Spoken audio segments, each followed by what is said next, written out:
Hello friends, good morning.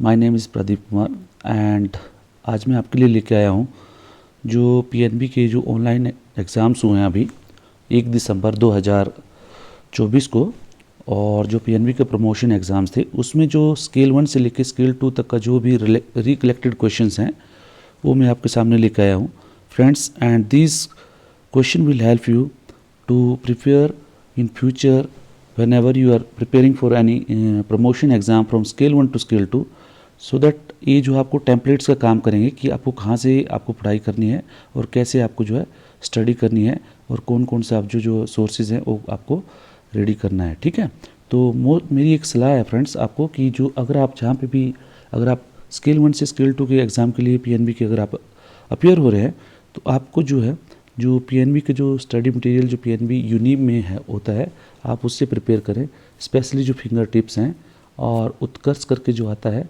और apart from that जो different circulars जो होते हैं एंड पॉलिसीज़, इनसे अगर आप करोगे तो वहाँ से आपको जो है मैक्सिमम क्वेश्चन आने की संभावना रहेगी। ओके फ्रेंड्स, सो ये जो क्वेश्चन हैं ये रिकलेक्टेड हैं और ऑलमोस्ट जो है question I try 50 to 55 question जो मैंने रिकलेक्ट किए हैं फ्रेंड्स, जिसका मैंने एक वीडियो बनाया हुआ है। आप जो है अगर आपको इसके आंसर आते हैं तो आपने शेयर करना है। अपार्ट फ्रॉम दैट अगर आपको कोई एग्ज़ाम में अपियर हुआ है और उनको लगता है कि कुछ और क्वेश्चन ऐड हो सकते हैं तो आप कमेंट में उनको ऐड कर सकते हैं और उसके बाद जो कमेंट में आप जो रिप्लाई भी दे सकते हैं। So let us start friends. So first question जो आया था friends, it was the global business of PNB bank on 31 March 2024। Okay, जो सेकंड क्वेश्चन था, ये क्वेश्चन जो मैम फ्रेंड्स ये जो अपनी जो अप डाउन भी हो सकते हैं। ठीक है, इसमें क्या है, it's not on same serial में नहीं आए थे तो आपने जस्ट ये देख लेना है। ओके, तो जो क्वेश्चन है, जो सेकंड क्वेश्चन आया था, net NP of PNB on 31 मार्च 2024। एक तो आया था आपको टोटल ग्लोबल बिजनेस से और दूसरा आया था आपको नेट एनपी से। तीसरा जो आया था आपका जो कूलिंग ऑफ पीरियड है एनपीए का, till which date it can be upgraded. मतलब जो एनपीए होता है, ठीक है, उसका जो कुछ पीरियड रहता है जिसमें जो अपग्रेड हो जाता है तो उसमें जो कोई भी जो कार्रवाई नहीं होती है तो उसको कूलिंग ऑफ पीरियड बोलते हैं। ठीक है, cooling off period of NPA till which it can be upgraded. उसके बाद जो एक क्वेश्चन था फ्रेंड्स, पीएनबी संपत्ति लोन की जो लिमिट कितनी है, loan amount of PSU with rating BBB। ये जो है कुछ इस तरह का क्वेश्चन था। I am not remembering it properly कि इसमें किस तरह का क्वेश्चन था, बट ये जो है ये आया था कि loan amount of PSU with rating BBB। Okay, maximum limit of compensation in NPS and Atal pension योजना ओम्बुड्समैन कैन गिव। ये आया था, देखो ये जो क्वेश्चन था ये था एनपीएस ओम्बुड्समैन और अटल पेंशन योजना ओम्बुड्समैन का। ठीक है, उसके बाद जो क्वेश्चन था maximum age of NPS ombudsman. NPS ombudsman जो होता है उसकी मैक्सिमम एज कितनी होती है। Minimum amount of OTS under EOTS scheme. जो एक्सप्रेस ईओटीएस स्कीम है, एक्सप्रेस ओटीएस स्कीम है, उसके अंदर जो मिनिमम अमाउंट्स है कितने से एलिजिबल है। Okay, maximum amount of eligibility under DB1 category in non discriminatory and non discretionary OTS scheme. जो आपको पता होगा फ्रेंड, हमारे बैंक में एनडी स्कीम है एक। ठीक है, उसमें जो है मैक्सिमम अमाउंट ऑफ एलिजिबिलिटी जो DB1 जो एग्री कैटेगरी की थी, इधर जो एग्री का होना चाहिए था। ओके, DB1 जो एग्रीकल्चर सेक्टर में है, जो DB1 कैटेगरी के लोन है उनकी मैक्सिमम लिमिट कितनी है। ओके, उसके बाद फ्रेंड्स नेक्स्ट क्वेश्चन था currency chest incentive for issue of coin bag. अगर करेंसी चेस्ट जो है किसी भी ब्रांचेस को जो है कॉइन बैग इशू करती है तो उसके लिए उसको इंसेंटिव मिलते हैं। वो इंसेंटिव जो कितने रुपए का होता है। उसके बाद friends penalty on currency chest for low cash पर नोट। अगर करेंसी चेस्ट में आप जो नोट्स लेके जाते हैं और वहाँ पे जो है कुछ नोट्स जो है कम आते हैं, मान लो सपोज आपके टोटल नोट्स है 100 में से कुछ जो है 100 के बाद जो 99 हुआ आए वहाँ पे, या सपोज के 10 नोट्स कम हो गए तो उस पर जो पर नोट जो है आपको कितना पेनल्टी लगती है ब्रांचेस को। अपार्ट फ्रॉम दैम वहीं करेंसी चेस्ट जो आरबीआई की इसमें जाती है तो वहाँ पे भी ये पेनल्टी लगती है। तो पेनल्टी कितनी है। Okay, what is the charge for locker breakage. Locker का अगर ब्रेकेज करना है, ठीक है, अगर जैसे उसका चाबी गायब हो जाता है, कुछ हो जाता है तो उसको जो चार्जेस लगते हैं वो कितने लगते हैं। ओके, उसके बाद T pin validity for how many days in PNB1। जो PNB1 में टी पिन होता है वो कितने दिन के लिए वैलिड होता है, इस तरह का क्वेश्चन था। ओके, तो उसको ठीक ढंग से रिमेंबर नहीं याद नहीं आ रहा, but it question was like that. उसके बाद friends, what is the maximum loan amount validity in PNB1 transaction without message. मतलब क्या है कि आपने देखा होगा कि PNB1 में कोई ट्रांजेक्शन होती है तो उसमें जो एक मैसेज आता है, ठीक है, विदाउट मैसेज जो कितने अमाउंट तक का वो जो आपका ट्रांजेक्शन कर सकते हैं। ओके।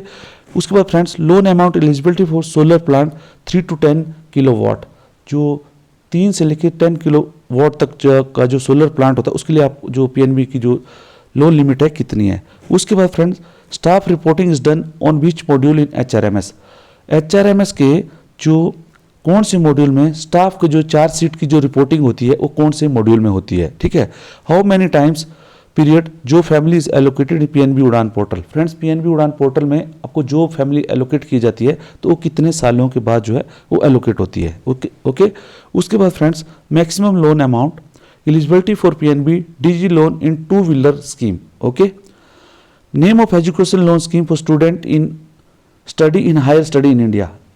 हायर स्टडी जो स्टूडेंट करते हैं उनके लिए जो लोन स्कीम है उसका नाम क्या था, कुछ इस तरह आया था, PNB प्रतिभा, PNB सरस्वती, PNB विद्या और PNB विदेश और something like that. Okay. Maximum cash limit for small merchant in UPL light. Okay. उसके बाद नेक्स्ट क्वेश्चन था, clean and smart banking is theme of which ease. आपको पता है ईज जो है ये चला हुआ है, ईज 1 2 3 4 5 6 7 तक जो चला हुआ है, ठीक है। इसका जो है ये इसका आया था कि ईज, ये जो कौन सी ईज की स्कीम है, क्लीन एंड स्मार्ट बैंकिंग, ठीक है। आपको पता है कि ईज का जो आपको पता है जैसे service easily, I don't know full form जो है, easy access and service excellence और समथिंग लाइक दैट। उसके जो ईज 1 2 3 4 ऐसे करके थीम्स हैं, तो ईज ये जो आई थिंक ईज 2.0 की थीम थी। Okay. Who is not a member of customer care committee. इसमें फ्रेंड्स, इसमें आया था क्वेश्चन कि कस्टमर केयर कमेटी का कौन जो मेंबर नहीं होता था। इसमें शायद ऐसे ऑप्शंस आई थी कि माइनर नहीं हो सकता, दिव्यांग नहीं हो सकता और सीनियर सिटीजन और लाइक दैट। ओके। उसके नेक्स्ट क्वेश्चन था, customer care day celebrated on which date, ठीक है, on which date of the month और समथिंग लाइक दैट, और 10th को होता है फ्रेंड्स। उसके बाद फ्रेंड्स नेक्स्ट क्वेश्चन आया था, maximum amount of denomination which can be brought from Nepal to India.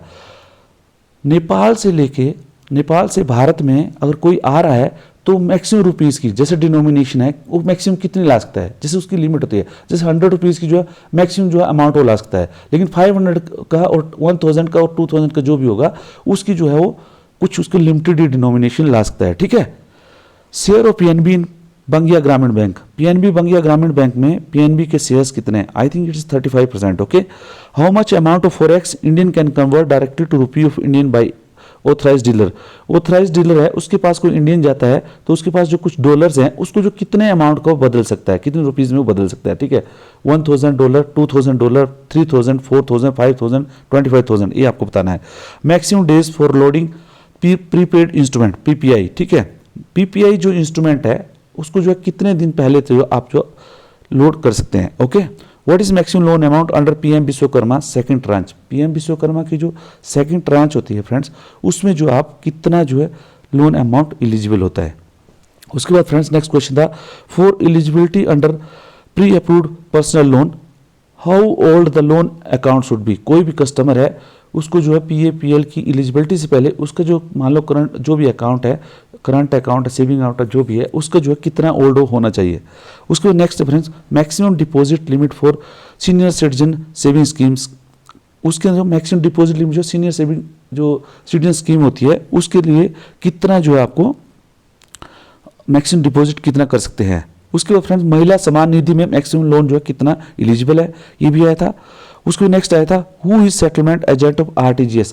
RTGS जो सेटलमेंट एजेंसी है वो कौन है, ठीक है। RBI है, फाइनेंस मिनिस्ट्री है, DGFT है, समथिंग इस तरह आया था। Okay. Bank commission for pension transaction, मतलब ट्रांजैक्शन डिसबर्समेंट है। अगर बैंक जो है एक जो है पेंशन डिसबर्समेंट करता है, लाइक जो है एक कस्टमर को पेंशन डिसबर्स करता है, जैसे कोई भी है, मान लो जैसे कोई आर्मी पेंशनर है, सर्विस पेंशनर है, या कोई जो गवर्नमेंट के पेंशनर है, अगर उनको जो है एक का डिसबर्समेंट करता है तो एक पेंशनर के पे जो बैंक को कितना कमीशन मिलता है, ठीक है। आपको बताना 65 रुपीज़, 75 रुपीज़, 80 रुपीज़, 100 रुपीज़, ठीक है। What is CGTMSE coverage for MSME loan. MSME loan में CGTMSE मैक्सिमम कवरेज कितनी है। ओके। अब जो नेक्स्ट है, what is share of beneficial owner in case of partnership account. Partnership account में जो बेनिफिशियल ओनर है उसके शेयर कितने हैं। ओके, ये क्वेश्चन जो है दिव्यांगजन से रिलेटेड था कुछ, वो मेरे को याद नहीं आ रहा है, अगर किसी को याद हो तो प्लीज़ वो जो आप जो कमेंट में लिख के बताइएगा। उसके बाद नेक्स्ट क्वेश्चन है, who can not be the nominee. Nominee जो है अकाउंट में नॉमिनी कौन नहीं बन सकता है, ठीक है, इस तरह का क्वेश्चन आया था। Maximum percentage of factoring the bank can do. Bank जो मैक्सिमम फैक्टरिंग कितनी कर सकता है, 2%, 3%, 4%, 5%। ओके, आपको बताना है। Up to which amount of loan staff accountability is relaxed. मतलब जो है कितने लोन के अमाउंट तक अगर लोन जो है खराब होता है, एनपीए हो जाता है, तो स्टाफ अकाउंटेबिलिटी जो है एक्शन नहीं लिया जाता है। ओके, ये आपको बताना है। प्रोविजन इन अनसिक्योर्ड सब स्टैंडर्ड एनपीए अकाउंट। कोई भी एनपीए अकाउंट जो है सब स्टैंडर्ड है तो उसमें जो बैंक कितनी प्रोविजनिंग करता है। उसके बाद जो नेक्स्ट क्वेश्चन आया था, threshold limit for availing positive pay system. Minimum जो है आपको जो है कितने अमाउंट पे जो पॉजिटिव पे सिस्टम जो है आपको थ्रेशोल्ड लिमिट कितनी है, ठीक है। Margin for normal loan in bank. Bank का जो है नॉर्मल अकाउंट्स में जो नॉर्मल जो अकाउंट्स है उसमें मार्जिन कितना होता है, ये क्वेश्चन जो उस तरह आया था, ठीक है, कुछ समवट लाइक दैट। तो किसी को अगर याद हो तो प्लीज़ वो कमेंट में बताइएगा। उसके बाद what is the power of scale 3 officer in loan recommendation in PLP. Okay, next question था temporary overdraft power of incumbent. Okay, उसके बाद friends minimum loan power under PNB plus, ठीक है, जो पीएनबी प्लस के अंदर जो ग्रीन लोन की जो मैक्सिमम लिमिट कितनी है। Okay, bank to open counter in lunch hours in branch with how many staff strength. अगर जो है कितनी स्टाफ स्ट्रेंथ है तो वहाँ पे जो है आपको जो लंच आवर्स में भी एक काउंटर ओपन करना होता है। I think it is 10। Okay, आपको क्वेश्चन आया था 5, 10, 15, 20 इस तरह। Okay, the bank which is incorporated in country which has no office and not affiliated to any regulatory body. तो उस बैंक को क्या बोलते हैं, जिसका जो कोई भी इनकॉर्पोरेटेड ऑफिस नहीं है, ना ही जो है कोई रेगुलेटरी बॉडी के अंडर हुआ है, इसको आई थिंक सेल बैंक बोलते हैं friends. Okay, data of export is submitted in which forms. Okay, जो एक्सपोर्ट का डाटा है वो कौन से फॉर्म में सबमिट होता है। In how many days bank can submit export document, ये आया था question friends. Gold monetisation scheme में जो मीडियम पीरियड टाइम पीरियड होता है वो कितना होता है फ्रेंड्स। उसके बाद friends cardless cash withdrawal limit जो पीएनबी 1 में कितनी है। उसके बाद नेक्स्ट क्वेश्चन था friends, maximum transaction limit in PNB beach for proprietorship account. जो प्रोप्राइटरशिप अकाउंट होते हैं पीएनबी में तो फ्रेंड्स वो कितने होते हैं ये आपको बताना है। पीएनबी बीच अकाउंट में कितनी उसकी लिमिट होती है, ठीक है। वो एक क्वेश्चन आया था friends, malware that give access to system tool without any knowledge. कोई भी ऐसा मॉलवेयर जो आपके सिस्टम में जो है इन्फिल्ट्रेट कर लेता है और जो है उसके थ्रू जो किसी को फिर सिस्टम को पता नहीं चलता है, ठीक है, फिर जो आपको पता नहीं चलता कि सिस्टम के अंदर जो मॉलवेयर इन्फिल्ट्रेट हो चुका है तो उसको क्या बोलते हैं, उस मॉलवेयर को। ऐसा क्वेश्चन आया था friends, rootkit, Trojan ware और समथिंग लाइक 2-3 क्वेश्चन इस तरह आए थे, 2-3 जो ऑप्शन थी वो आई थी इस तरह।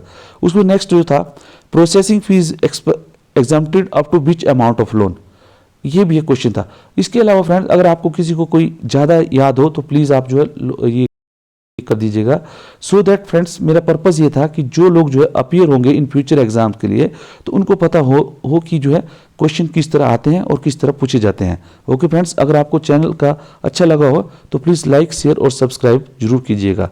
Thank you.